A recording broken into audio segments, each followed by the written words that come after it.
Fascist হাসিনার পক্ষে ছিল এবং তারা দেশকে একটু অস্থিতিশীল করার চেষ্টা করতেছিল, উপরে কোনো কার্যকরী গ্রহণ করতেছিল না। বাট আমি যেটা জানলাম যে এখন situation under control in a sense. আমি প্রথমত বলি যে আমি অ্যাকচুয়ালি এই পরিস্থিতি জন্য আমি এই অনেকদিন পরে আমি অ্যাকচুয়ালি আবার ওয়াকার স্যারকে অভিনন্দন জানাবো যে উনি যে কিছুদিন আগে একটা মিলিটারি একাডেমি বাংলাদেশ আর্মির একটা প্রমোশন বোর্ড হয়েছে, প্রমোশন বোর্ডে যারা এই ফ্যাসিস্ট হাসিনার আমলে যারা ডিপ্রাইভ ছিল তাদের একটা প্রমোশন বোর্ডের আয়োজন করেছিল, যারা সুপার সিলেক্ট ছিল তাদেরকে, এবং উনি খুব সফলভাবে ওটা করেছেন এবং যারা ডিজার্ভ প্রমোশনের তাদের সবাইকে উনি প্রমোশন দিয়েছেন। এবং উনি বোর্ডের মধ্যে অনেক পজিটিভ কথা বলেছেন।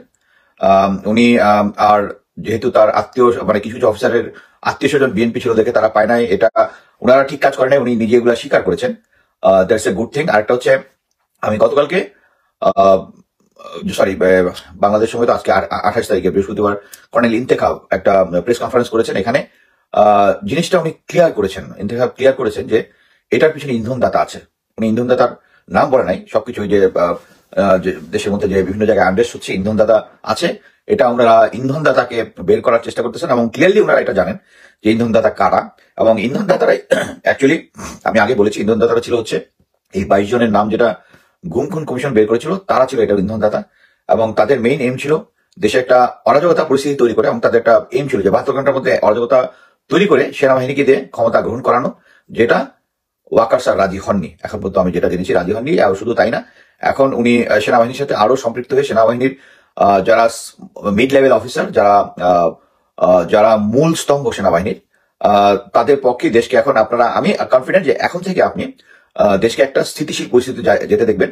কারণ যারা এই দেশকে অস্থিতিশীল করার জন্য যে আন্দোলন করতেছিল, এটাকে ঠিকমতো হ্যান্ডেল শুধু ওই ফ্যাসিস্ট সরকারের যে গোয়েন্দা সংস্থার একটা অংশ করছিল না, সহায়তা করছিল না, যার ফলে এই আন্দোলনকে বাড়তে দিয়েছিল। এটা আর বাড়তে দেবে না বলে সেনাবাহিনী প্লাস গোয়েন্দা সংস্থা, আমি কথা বলে যেটা বুঝেছি এই মুহূর্তে তাই।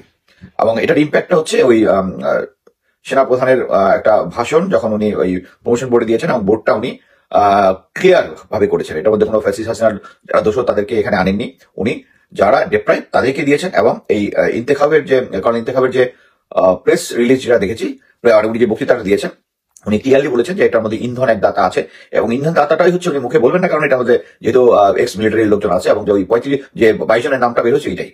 এবং এখন সিচুয়েশন ইজ আন্ডার কন্ট্রোল। আমার মনে হয় না ইসকনও এটা বুঝে গেছে যে তারা এক্সপোজ হয়ে গেছে। ভারত অলরেডি বুঝে গেছে।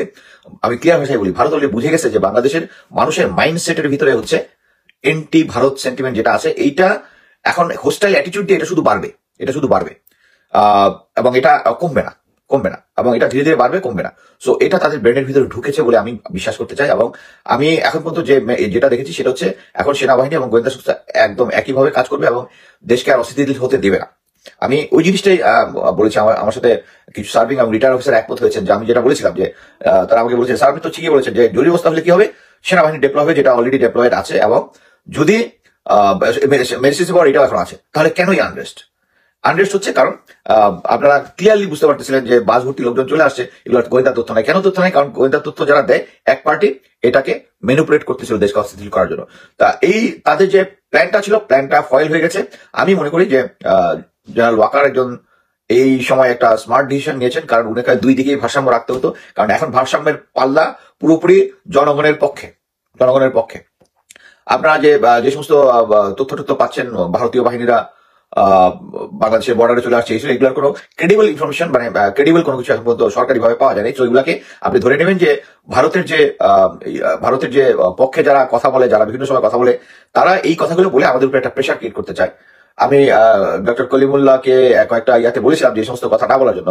কি কারণে? কারণ ভারতীয় থিঙ্ক ট্যাঙ্ক এগুলো বলবে, মেনে নিলাম যে তারা তাদের দেশের পক্ষে প্রোপাগান্ডা চাচ্ছে, কিন্তু ডক্টর কলিমুল্লাহ বাংলাদেশের পক্ষে, ভারতের পক্ষে উনি একটা প্রেশার ক্রিয়েট করার জন্য 35,000 সৈন্য আশেপাশে ডেপ্লয় হয়েছে বা এগুলা, this is bullshit. Bangladesh army is a strong army, Indian army is not strong enough to manage hour army if army wants to fight. Simple, if army wants to fight. এবং আমি মনে করি সিচুয়েশন বুঝে general Waker এখন right ডিসিশনটা নিচ্ছেন, এবং আমি আশা করি এবং আমি স্ট্রংলি বিশ্বাস করি যে এখন দেশের পরিস্থিতি আস্তে আস্তে ইনশাআল্লাহ ভালো হবে। ওই যে পারপিটেটর যারা কাজ করতেছিল, যে এখন এই যে 22 জন সহ আরো লোক, এই 22 জনই শেষ না, আমি বিশ্বাস করি আরো নাম আসবে। কারণ এরাই শুধু যে গুম করেছে তারা বাংলাদেশ আর্মিকে, বাংলাদেশের গোয়েন্দা সংস্থাকে, বাংলাদেশকে ক্লিন করার জন্য যারা গুম খুনের সাথে জড়িত এই দেশে তাদেরকে শাস্তিমূলক ব্যবস্থা যদি গ্রহণ না করা হয়, বাংলাদেশ একটু এগিয়ে যেতে পারবে না এবং ভারতের কন্ট্রোলের মধ্যে থাকবে। আমাদেরকে এটা বুঝতে হবে এবং সেনাবাহিনীকে সেই অনুযায়ী যারা গুম খুন এবং এগুলোর সাথে জড়িত তারা যতই স্মার্ট হোক, যতই হোক, তাদেরকে আইনের আওতায় নিয়ে আসতে হবে ফর বাংলাদেশ, বাংলাদেশ এবং বাংলাদেশ সেনাবাহিনী এগুলার রক্ষা করার জন্য। সো আমি আশা করি এখন জেনারেল ওয়াকার যে ডিসিশন গুলো নিয়েছেন এই মুহূর্তে যেগুলো আছে, আমি মনে করি এগুলো আমাদের এবং দেশের জনগণের ইন্টারেস্টের ফেভারেবল, এবং আমি কংগ্রেচুলেট করবো যে কুকি চীনের এগেনস্টে খুব স্ট্রং অ্যাকশন নিচ্ছে। এইটাই হচ্ছে সরকারের যে পজিটিভ অ্যাটিটিউড আছে কিনা এইটাই। আপনি দেখেন ফ্যাসিস্ট শাসনের আমলে কুকি চীনের কিন্তু কোনো তেমন একটা তারাই ছিল অ্যাগ্রেসর, বাট এই মুহূর্তে কিন্তু Bangladesh army is in a driving seat এবং কুকি চীনকে তারা তাড়িয়ে দিচ্ছে এবং তাদের নাম্বার অফ ক্ল্যাশের মধ্যে তারা কোনো সুযোগই পাচ্ছে না। তো এটাই আমি জাস্ট বলতে চাচ্ছিলাম যে এটা আমাদের এখন একসাথে ইউনাইটেড হওয়ার সময়। আমরা একসাথে ইউনাইটেড হবো এবং আমাদের রাজনৈতিক দলগুলো যদি বুঝে যে প্রেজেন্ট সিচুয়েশন আমাদেরকে ভারত আওয়ামী লীগ তোষণ করে আওয়ামী লীগকে সাপোর্ট দিয়ে যে পর্যায়ে নিয়ে গেছে, এটাকে কাউন্টার দেওয়ার জন্য আমাদের প্রেজেন্ট রোল হচ্ছে ভারতের এই দাদাগিরিটা বন্ধ করা। এবং রাজনৈতিক দলগুলো যদি এটা বোঝে, তাহলে আমরা সঠিক পথে যাব। এখন কোন রাজনৈতিক দল যদি, এবং আমি আরেকটা জিনিস বলবো যে অনেক সময় রাজনৈতিক দলগুলা বিএনপি জামাত এদের নামে অনেক সময় অনেক প্রোপাগান্ডা হয়। বর্তমানে যেহেতু তারাই গ্রাউন্ডের সবচেয়ে বড় রাজনৈতিক দল, তাদেরকে আমি অনুরোধ করব যে আপনারা দয়া করে মানে ভারতের পক্ষে স্টেজ যায় এরকম কোনো কথা কাইন্ডলি বলবেন না। আমি প্রফেসর করিমুল্লাহ স্যারকে একসাথে আমি কয়েকটা টকশো করেছি, ওনাকে বলেছি যে এই ধরনের প্রোপাগান্ডা করবে হচ্ছে ভারতীয় থিঙ্ক ট্যাঙ্ক। আপনি দেশে বসে আপনি বলবেন ভারত 35,000 সৈনিক এখানে চলে আসছে বা ভারত এটার বিরুদ্ধে ব্যবস্থা নিতে পারে, ইটস নট অ্যাকসেপ্টেড। দেখি এখন যদি আমি কোনো প্রশ্ন থাকে প্রশ্নের উত্তর দিব। বাংলাদেশের আর্মি সৈনিকদের সংখ্যা বাড়ানো হচ্ছে না কেন, এটা আমি কোনো উত্তর দিতে পারি না। এই রাইট ডিসিশন আছে না, দর্শকদের দিন না করে পুনর্বাসন করা হবে না। কারেক্ট খোঁজ নিয়ে দেখেন কাওয়া ফখরুলের বাড়িতে রুগী আছে। This is the concept. এটা বিএনপি কে বুঝতে হবে যে এখানে লোকজন কমেন্ট করতেছে বিভিন্ন জায়গায় যে কাদের ফখরুলের ভাষায় লুকে আছে, যেটা ওটা বলছে, এটা maybe part of fun, but it's growing a public perception যে BNP is not hard enough towards India, এটা এবং আওয়ামী লীগ।